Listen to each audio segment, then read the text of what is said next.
what do you really want? Kasi nag-struck talaga siya eh. O nga, wala akong maisip na gusto ko para sa sarili ko. It's all about my family. It's all about the people that I love. Thing that I want for myself. Hindi ko talaga maisip eh. And that's how I feel before. But right now, I already given value to myself. I know what I want and I know what should I do and what can I share to the community. And my life changed because of that. Welcome to another episode of Unstoppable You, NLP Success Journeys. I'm your host, June Acevedo. I'm a mindset mastery and transformational leadership coach and a certified neurolinguistic programming master trainer. And in this podcast, we uncover the extraordinary stories of transformation powered by neurolinguistic programming. Today, we're diving deep into one life-changing journey that started with a drive for excellence and being the best in what she does. Imagine flipping the script and discovering a version of yourself that's unstoppable.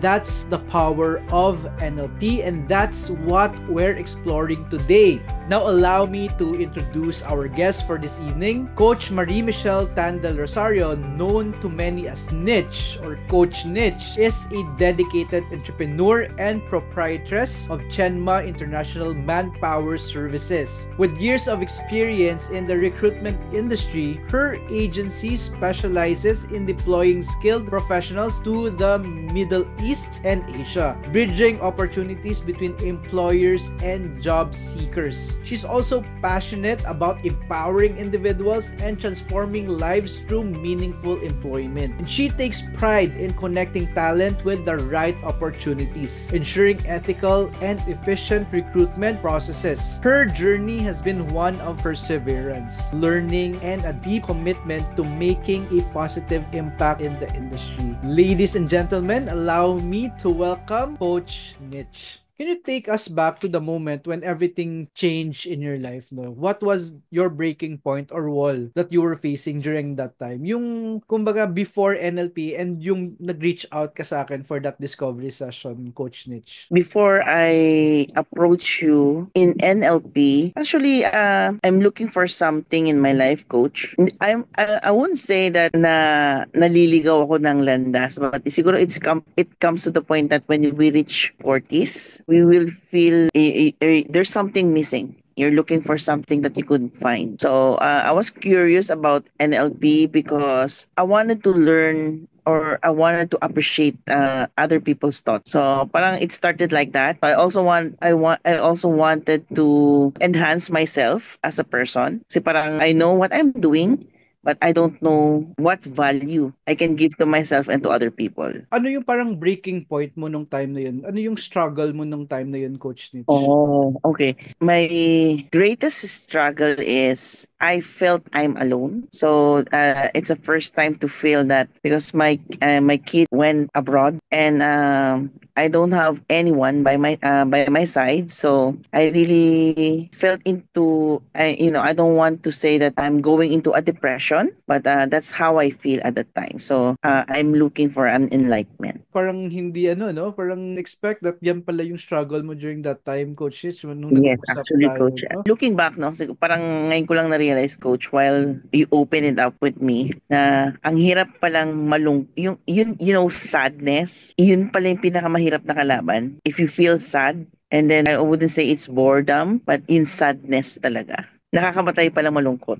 Yeah. Although I've been through learning some coaching techniques, but it helps, but it's a big difference when I joined NLP coach. If let's say sobrang lungkot, Yes, depression, sadness. sasabog ka na lang kasi hindi mo na alam yung gagawin. Iba rin kung may community ka. If, you have like-minded people then that you can just reach out to. Just like us, nung nag-meet tayo in person, Yes, yes. kahit ano lang yung pinag-uusapan natin, no? Yes, yes. No You can judgment. feel the spark. You can feel the spark of, the importance or the value that on what we are talking about. I agree. Tapos parang wala lang, no judgment. Share what we share and then ang saya talaga. What were the thoughts running through your mind at that time? Nung nagsa-struggle ka, when you're feeling so sad, ano yung parang, what were you thinking? Ano yung mga napaprocess mo nung time na yun? Actually, coach, I feel empty. Parang I'm thinking, where am I going from here? Then parang, kasi ganun pala yun, coach, pagka all your kids, they become grown-ups, and then I'm single. Why am I still here after all the struggles that I've experienced and then what I've been through? After pandemic, parang it's a reset. Ano yung nakaparealize sa'yo, coach, na dapat merong something na magbago sa buhay mo? Hindi pa ako mayaman, coach. Kasi, when after pandemic, parang you start from the bottom. Walang-wala ako. I don't have anything. I don't have... When we talk about when you offered NLP with me, parang I'm thinking, paano? Gusto ko siya, pero kaya ko kaya? Parang ganun. I wanted to challenge myself. Meron akong gawin na I wanted to do something that I can challenge myself. That's what I'm thinking. Parang it's a challenge for me to study. It is a challenge for me na how am I going to pay? Mga ganun, coach. And then it's a challenge for me to learn and to know kung kakayanin ko pa ba na i-enhance yung sarili ko and become a different person after that. Alam mo, amazing. I honor you, Coach Nish. Kasi ngayon ko lang nalalaman to. The things that hindi natin pinag-uusapan during the program and even before, Yes, yes. Coach Nish. And I just honor you for that, na walang-wala ka, but despite na parang walang-wala ka nung time na yun, you made an effort and parang hindi obvious eh. I didn't know that you were struggling during that time. Actually, coach, I'm really on my rock bottom at that time. Now, when we talk about it right now, I can't imagine myself at that time. I'm totally lost then. Parang hindi ko naman siya gustong kalimutan, pero parang ang layo na siya sa where I am right now. Ang layo from where you are right now. I think it was 3 years ago lang. Yes. Right? No? Parang feeling Oo, natin 20 years pero ago na eh. parang ganun, coach. Ganun yung pakiramdam. Well, Parang may mga feelings na, alam mo yung, actually, cannot believe that I was able to let go. Alam mo yun?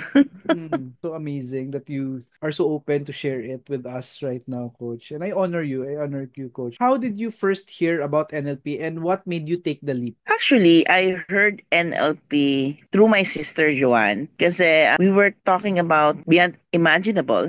So sometimes we do share things like that. And then she told me that I have a friend. She went to, I don't know if it's in Australia, that she learned this thing called NLP. That's where I first heard about NLP. And then unexpectedly, when I'm browsing through Facebook, I saw your program. I'm just curious. I check what it's all about kasi parang I know that there's an neuro-linguistic program training but not here in the Philippines. So I was surprised to learn na may nag-offer ng NLP sa atin. So I click and then somebody responds. So the next day I think that we have the free discovery session. Coach, was there a specific NLP tool or technique that immediately shifted your perspective? Anong natutunan mo in NLP na parang hanggang ngayon nagagamit mo pa rin? Oh, a lot, coach. Kasi as a person, I really change yung the way I see things, maybe the way I speak, the way I talk. I'm a changed person. Before I started NLP and then after I finished NLP, there's a big difference. Alam mo, usually kasi parang unconscious lahat eh. Parang Yes, lumalabas lang siya, Coach. yes, yes. Hindi natin iniisip anong technique to. Parang it just flows na tayo mismo. Parang, saan galing yan? Totoo, coach. May mga times na I'm thinking na siguro if I didn't do NLP, iba yung, your perspective in life and how you see things, how you deal with people, what kind of word you should use. Malaking changes, coach. Coach, can you describe the moment when you felt the breakthrough? First, coach, I was amazed. Kasi parang I didn't know na I can do things like that. Kasi the first time when you introduce NLP with us, you were telling us na, after doing NLP, mafe-feel mo na you can already post things in Facebook. Parang hindi pa ako naniniwala talaga nung una eh. Parang how can you do that? How can you say that you're not ashamed to do things like that? May shame ka pa rin eh, di ba? Yung mga feeling na you felt intimidated. Why should I do that? Why should I do this? parang yung judgment ng other people, yun yung unang pumapasok sa isip mo eh. Parang nung una, skeptic ako eh. Hindi ako, parang how can you say that? Parang I don't think I will do that. And then, later on ko na-realize na pwede pala, kaya pala. Parang what's stopping you? When you ask us, what do you want in life and what do you really want to do? Siguro yun yung awakening for me. Kasi I actually didn't love myself enough. And when I realized that I am important, and I should prioritize myself and I should value whoever I am. So that's the time I realized that it's an awakening time for me, coach. I used to also feel like that, coach. Hindi ka nag-iisa sa journey mo na even me before, I didn't love myself. We love other people, we love our family, para kumbaga to the point na wala na tayong pagmamahal sa sarili natin, coach, right? True, Ako, I coach. was like that. I was just so giving that I forgot about myself. And sometimes I couldn't even say that I love myself, no? Yung parang, di True. ba, yung exercise natin before that I tell you, na hindi ko masabi with pure honesty that I love myself. Parang hiyang-hiya pa ako sa sarili ko. When I say I love myself, parang hiyang-hiya pa ako sa sarili ko, coach. It's actually an amazing feeling that when you learned how to appreciate yourself and when you learn your value as a person and as a human being, so it makes a big difference in life. I don't know if you feel it, coach, nung na-release natin yung kailangan natin i-release, yung mukha natin nagsusoften din. Yung parang lumalabas yung tunay na beauty natin. Totoo, coach. Yung aura, naging iba kasi we were able to release things that we couldn't imagine na pwede palang mawala, pwede pala nating i-let go. Imagine, it was parang I feel na when we release it using timeline therapy, yung mukha rin natin talaga, yun yung sabi ko, libreng facelift, right? True, coach. Coach, after experiencing your own transformation, ano yung mga pagbabago na nakita mo sa personal and professional life mo, coach? First, coach, yung emotions. Para bang I learned how to handle my emotions. Ano ba yung dapat kong i-priority bago ako mag-react? Yung pagiging reactive, siguro, that's one thing. Kasi sobrang reactive person ako. Yung second is yung I'm not good in telling people what I really feel. So magaling akong magtago ng feelings. So even if I'm hurt, parang I have to endure the pain so other people will not get hurt. I learned that kailangan kong i-voice out what I really feel. So if it comes to the point that I was able to tell people that I'm not comfortable you doing that to me. Kasi for a long time since childhood, siguro because of my childhood traumas, we're so afraid to tell people what's in our mind. Parang we have to always keep it. And then yung you fear that when you say these things, ma-aggravate mo sila or magkakaroon ng bigger issues. Learning NLP, I was able to give priority to myself, and if I felt that I'm uncomfortable in that kind of situation, I will immediately tell people or tell the person that I'm not comfortable. And then if I'm not comfortable, I don't compromise myself doing that. The Yung courage, boundaries. coach. Nagkaroon ako ng courage. So Courage. it's really hard.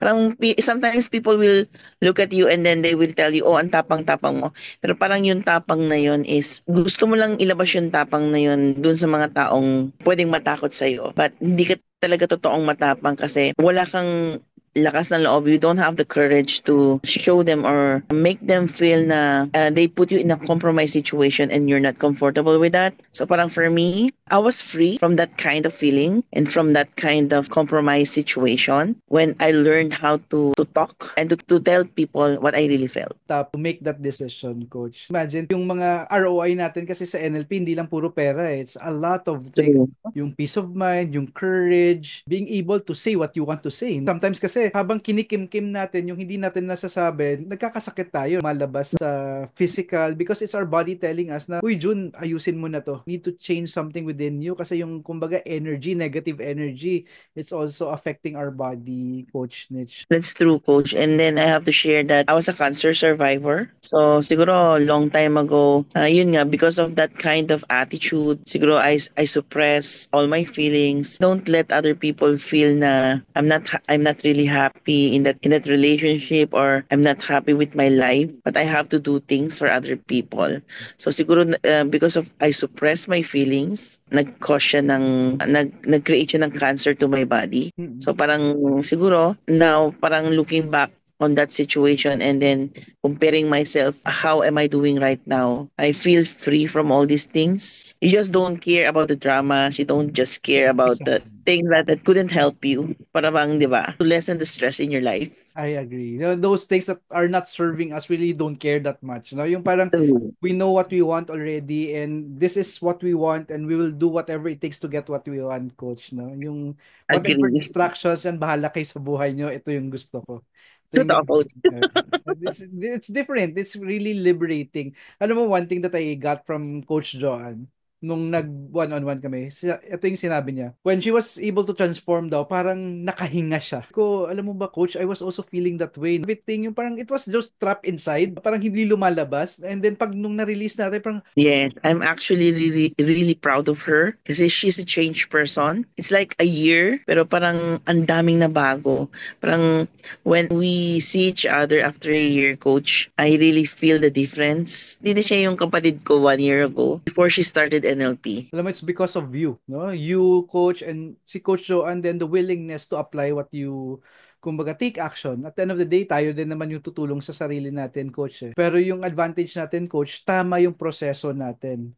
Right Yes, coach. process, right person, kumbaga, right mentor din, and also the right community. We have Coach Maris, Doc Ruder, and all the support that we need. Coach Tessa. So, ito din yung important sa atin kasi hindi tayo nag-iisa lang, coach, in our journey. Iba rin kasi na tuturuan lang kita, coach, bahala ka na sa buhay mo. Ikaw na yung, ano ka na, we need to support each other, coach eh. That's why sometimes hindi natin nakukuha in one time, right? Ako mismo, when I Yes, do it, yes. hindi pa napaprocess, medyo slowly. And this is one thing that my friend, an NLP trainer from Australia, ito yung shinare niya. Makukuha lahat ng unconscious mind natin. No? The unconscious mind will pick up everything that we learned. And sooner or later, yung conscious mind natin, sasabayan siya. That's why after a while, medyo matagal yung pick up ni conscious mind. Pero, nagigets natin after a while, coach. Yes, I can agree with that, coach. Na yung parang initially parang ano ba yung yung pinag-aaralan natin tapos biglang nasasabi na natin siya tapos ano ba yung technique na yun, no? Then after a while, after how many months, parang reframe pala yung ginagawa ko. Nag-anchoring na Uh, ako, nagigets mo na uh, yung mga ano. na ano ko, nare-relate ko, coach. Yes, no? Nagme-meta model ka na, nagtatanong ka na, yung mga tanong mo may mga hugot na yung tanong mo eh. Totoo, coach. Kasi alam mo, yun, just to share, no? Kasi si Jude, kasi di ba I introduced him do sa basic NLP. But ang laking changes for him yung basic NLP kasi may siguro maraming bagay sa way of how he thinks or how he deal with things ang nabago dahil nakapag NLP siya. Then sometimes when we share things, napapag-usapan namin yung mga basic na o ano ba dapat natin gawin dito? How should we approach this kind of situations? Kasi alam niya ng NLP eh. Ang galing ng question mo, no? How should we approach this situation? NLP na Yes. NLP, eh, no? How should we... Kasi process-based, eh. Ano yung pwede natin gawin dito? How should we approach this, no? So, that's really great too. And iba, right? Na parang pamilya mo, alam din yung ginagawa mo. Yes. Nagkakaintindihan Yes, kayo. Parang coach. abilis yung pick up. I feel that that's the perfect term, eh. Mabilis yung pick up nyong mag-isa. Yung mag-pick up nyong magkakapamilya. Totoo yan, coach. Coach, how has your transformation inspired or impacted the people around you? I mean, yung pagbabago mo, coach, ano yung kumbaga effect no sa anak mo, sa mga anak mo, kapatid mo, sa mga kasama mo sa work, no, yung employees mo. How has your transformation impacted them, coach? Actually, starting with my family, the change is I was able to analyze things or you pause before you say something and then you don't judge immediately. Kailangan mo munang tignan yung bagay-bagay bago ka may sabihin.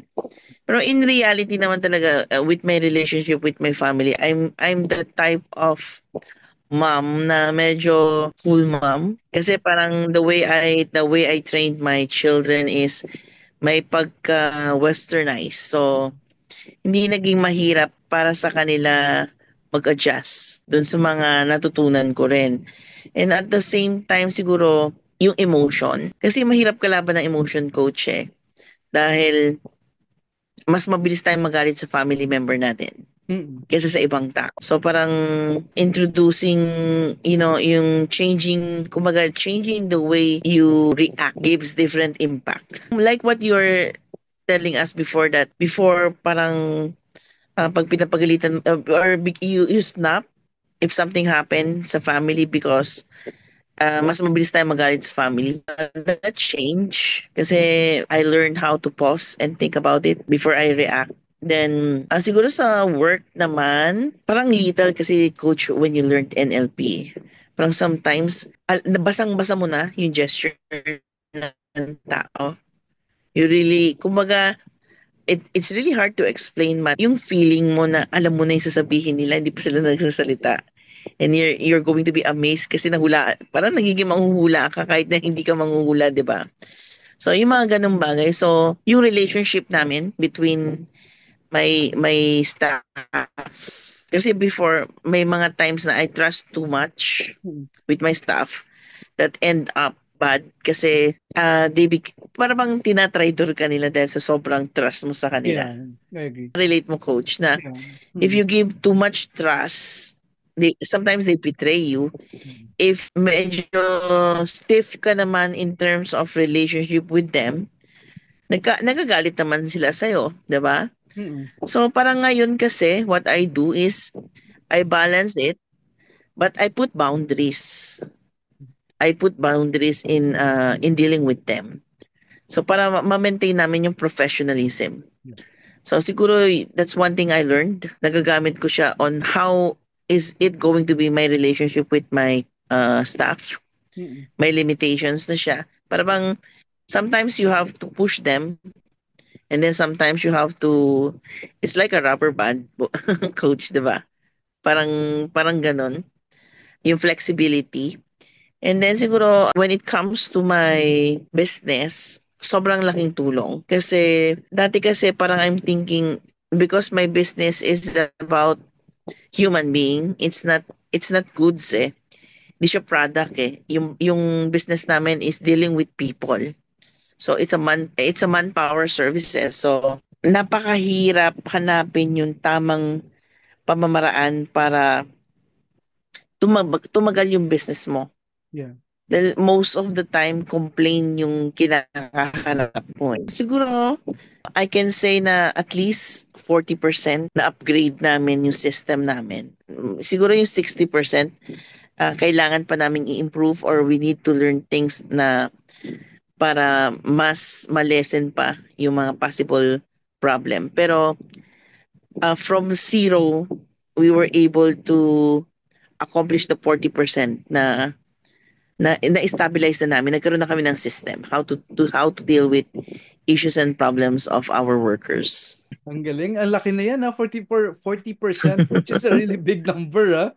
For improvement. And imagine just Yes, continuously coach. adding per year, no? Kahit mag 20% or 10% lang upgrade ka lang na upgrade, nagle-level up na kayo, coach. And the next thing you know it, yung mga metaphors ko, di ba? Nag-ano ka na, babakasyon ka na, pero yung negosyo mo, Ah, it runs on its own. yes, coach. Na malaking malaking tulong, coach, kasi nagamit ko talaga especially yung mga activities natin, and then every time that I shared these activities with them, I insert the moral lesson. Hmm. Para bang they couldn't imagine na ito pala.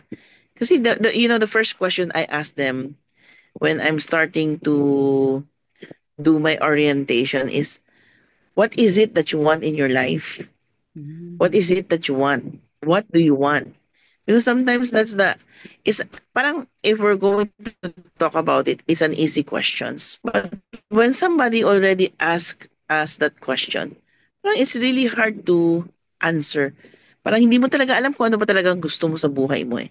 Because the things, especially the people that I'm deploying is mother, becoming domestic helper or household worker. Mm. So, para bang some of them get married on a young age and they don't really know what they want in their life.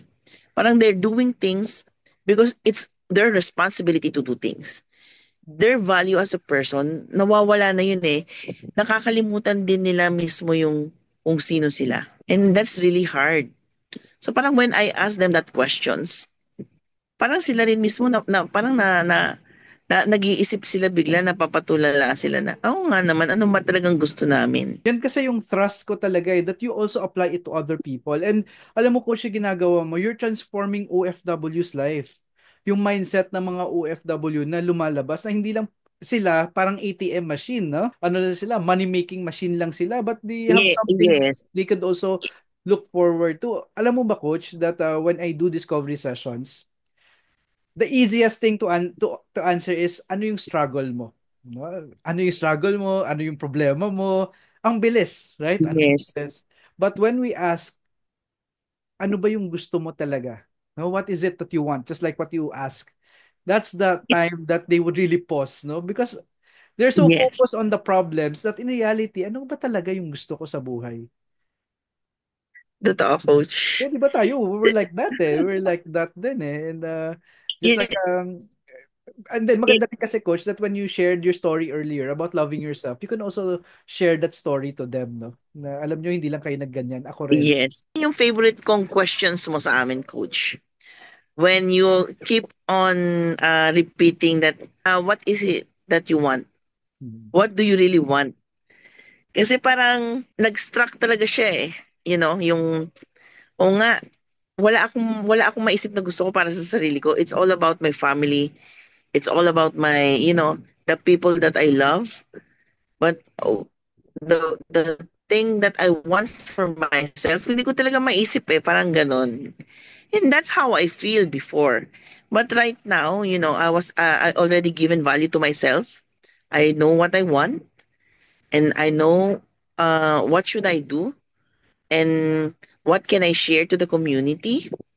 Then my life changed because of that. Your orientation, di ba? Nag-level up yung orientation mo, coach. No? With that alone, Yes, no, what is coach. it that you want? Sila mismo, they realize na, uy, there's something more pala, no? When me going there. Kasi minsan, hindi nila alam, 20 years na pala yung naubos na wala sa buhay nila na pabalik-balik na sila doon. Kasi hindi nila alam yung gusto nila. Parang pera lang naman, pera lang naman, pera na naman, pera na naman, pera na naman. To the point na sira na pala yung Yes, pamilya nila, coach. no? And all those things. Maraming story behind each applicant. And the oldest applicant that I was able to deploy is 52 years old. Mm. And I can't, you can't imagine her story. Sobrang amazing kasi coach, nagagamit ko lahat ng techniques natin sa NLP. And then when you ask them to tell their stories, and then yung why do they want to go abroad at their age? Mm. What happened? 'Di ba? What happened during the time na wala pa sila sa ganung age? Anong nangyari? Bakit yung maririnig mo yung different kind of story na experience nila, Mm. mas lalong lumalawak yung pangunawa mo eh sa tao. Then mas lalong yung pakiramdam na yung palang siguro 1 to 2 hours na dinededicate ko to give orientations to them. After nilang matapos, iiyak sila. Parang for me, it's not about see them crying that makes you proud. But, kumbaga, in that 2 hours time, parang alam mong meron kang na-touch sa puso nila na when they leave, meron silang dala Mm. na that they can share with their family. I agree. Ang galing. Nakaka-inspire ka, coach, no? It's something worth so admirable, coach. And I'm so proud of you, coach, no? That you've kumbaga grown so much and you've applied it, Thank you, no? Coach. Kasi dati pinag-uusapan lang natin to eh. And then ngayon you're already incorporating Yes, what Coach. you've, 'di ba? You're incorporating the orientation and then you're changing people's lives dahan-dahan, coach, kasi sila din pagbalik nila, they're a completely different individual. And syempre, pag Yes, magre-refer sila, saan coach. sila mag-refer sa inyo na? Kasi, ay, alam mo, nagbago yung buhay ko doon kala Coach Nitch. Di ba? Doon na kayo magpa, kasi safe kayo doon. Yes, coach. Yes. Siguro may mga circumstances na yun we get applicants from the deployed applicants that we were able to deploy. So parang yung sometimes kasi they compare you from the agency na naalisan nila before. Pero I always tell them when we do the orientations, it's different from their usual orientations. So sometimes I insert humor kasi hindi rin magandang it's more on reality or reality talk ang pag-uusapan ninyo sa orientation. So you have to add on humors para hindi sila matulog during the Ah, orientations because ang haba pa rin ng 2 oras, 'di ba, coach? ang galing, ang galing. Sobrang effective speaker ka na, Coach Nitch, no? And So, then alam mo ang mm, nakakatuwa dito, coach, yung every time I do this, I remember all the word that you are using. And then I try to adapt that and try to share it with them. Pag nakita mo sila ulit from the first time that you see them and met them on how they, kumaga, kasi, sorry to say, sometimes kasi, uh, especially yung mga domestic helper, mas mabilis sa kanilang to tell dramas, yeah. to tell sad stories. Pero parang for me kasi, I wanted to change that image. Because I always tell them, you're not a victim. We're not victim here.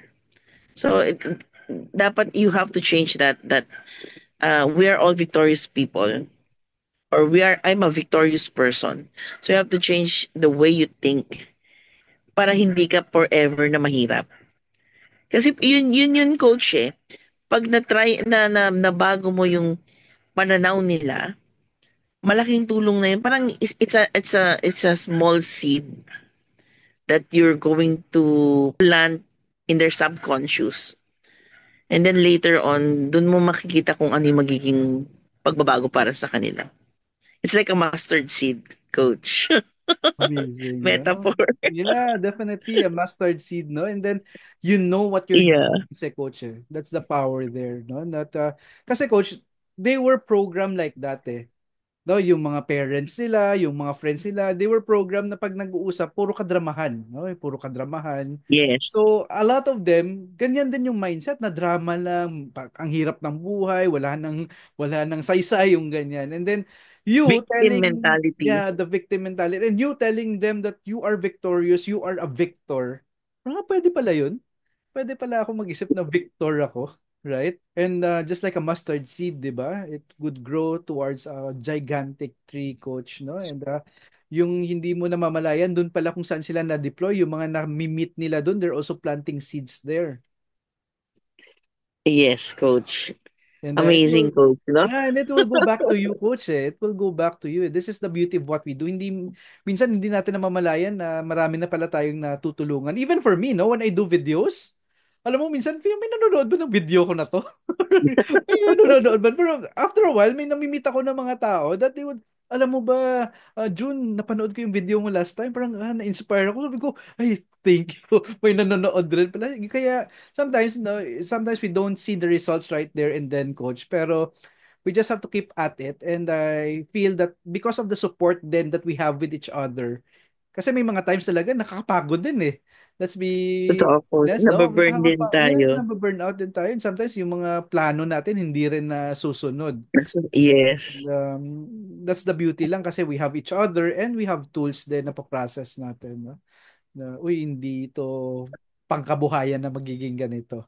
No, may ano rin, may liwanag sa at the end of the tunnel, coach, no? Yes, yes. If you could go back, coach, no, and give advice to the version of yourself who was struggling, ano masasabi mo kay Mitch nung time na yon before pa sa NLP na nagsa-struggle? Na just move forward. Don't stop.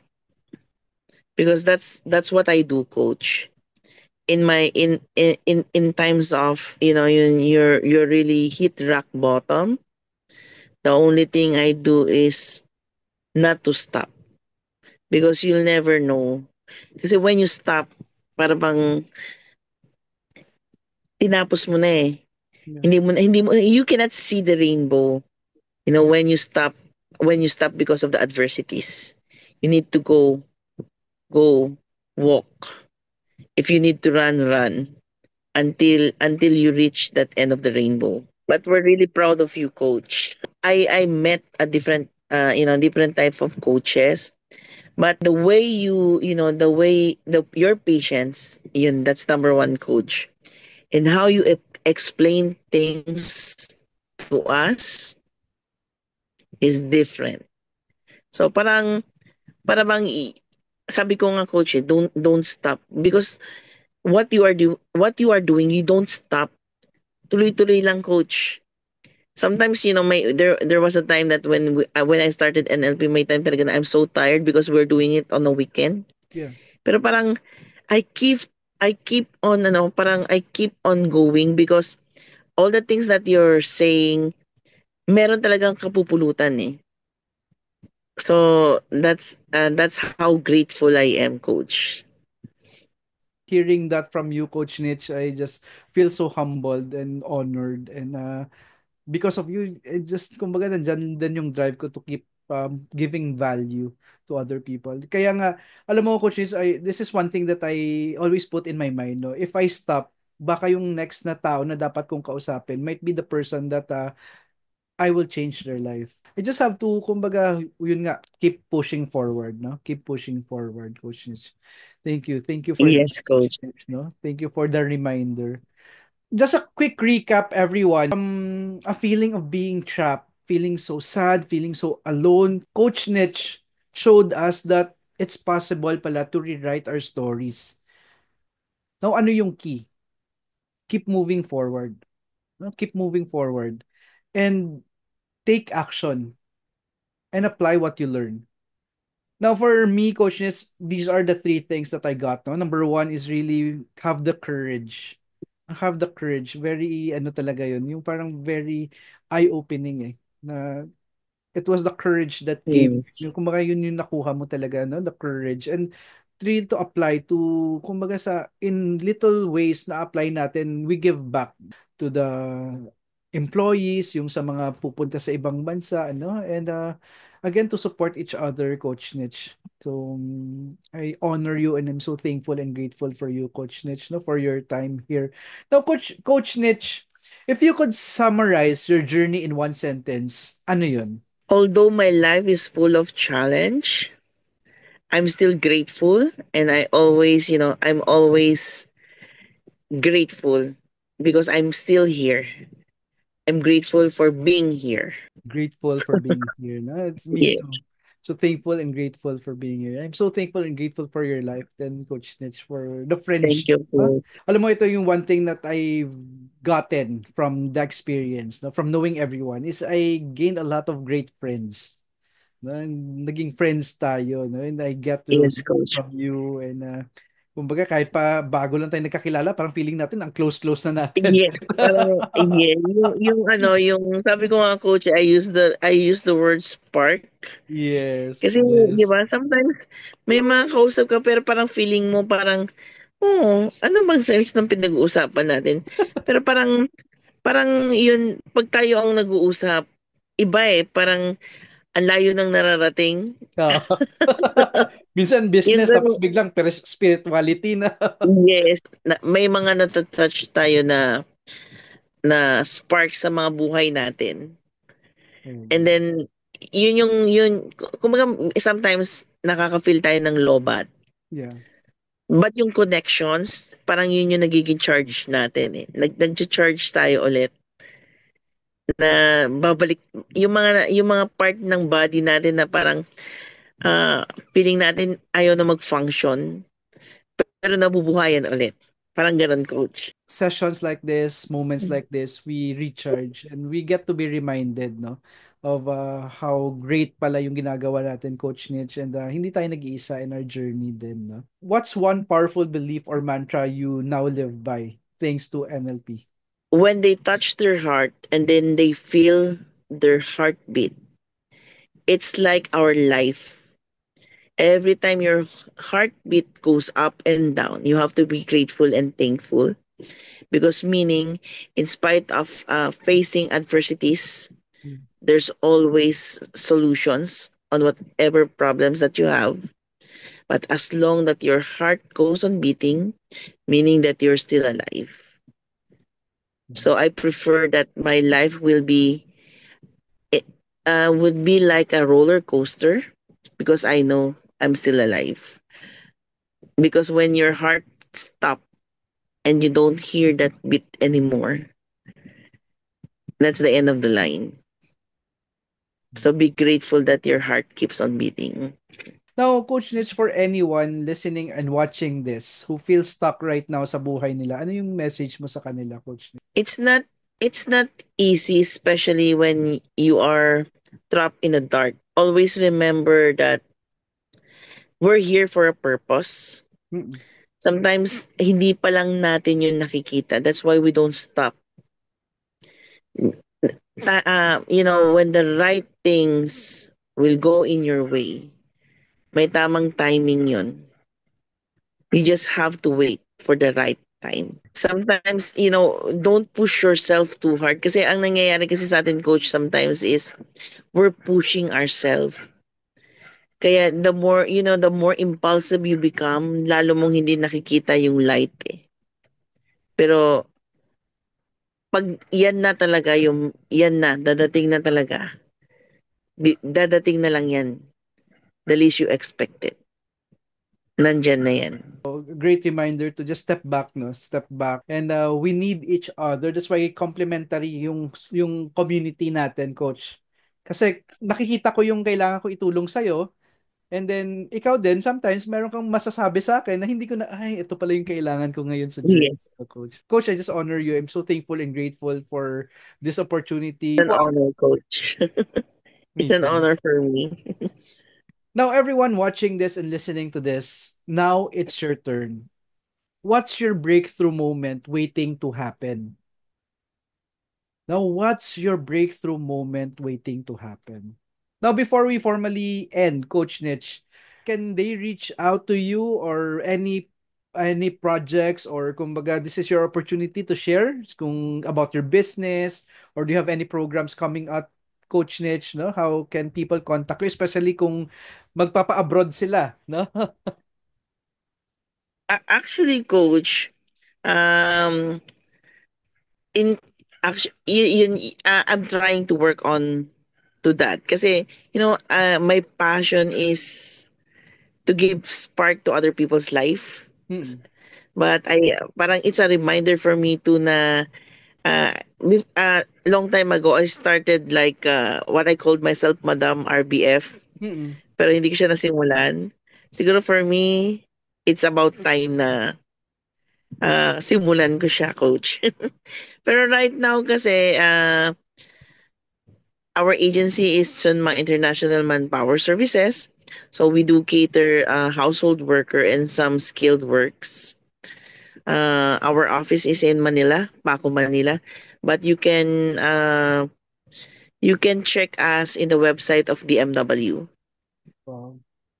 So, what countries do you cater, Coach Nitch? I deploy in Middle East and Taiwan. Taiwan, Middle East and Taiwan. Usually, ano yung mga hinanap nyo, Coach Nitch? Domestic helper.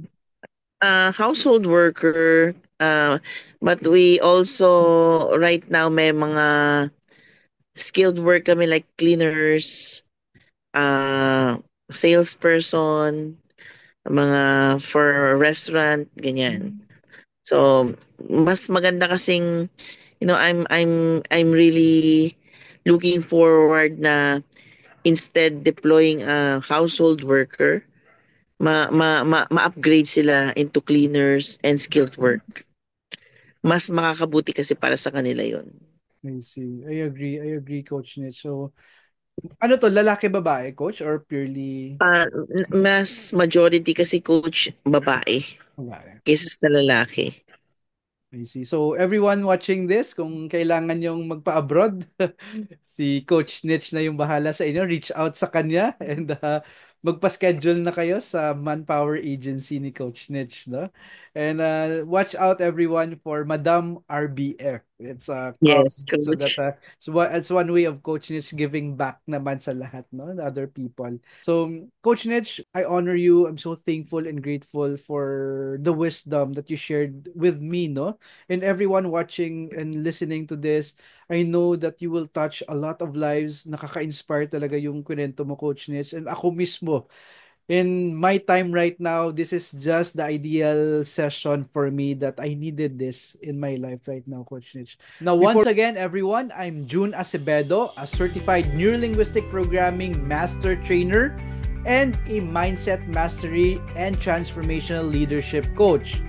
I help entrepreneurs and business leaders break through mental and emotional barriers, develop unshakable confidence, and master high performance strategies so you can scale your business and influence with impact and achieve unstoppable success using powerful tools in neurolinguistic programming, hypnotherapy, and timeline therapy. Now, if you're ready to level up your life, feel free to send me a message and let's book a 1-hour free discovery session. You are not alone in this journey. Let me help you change your life.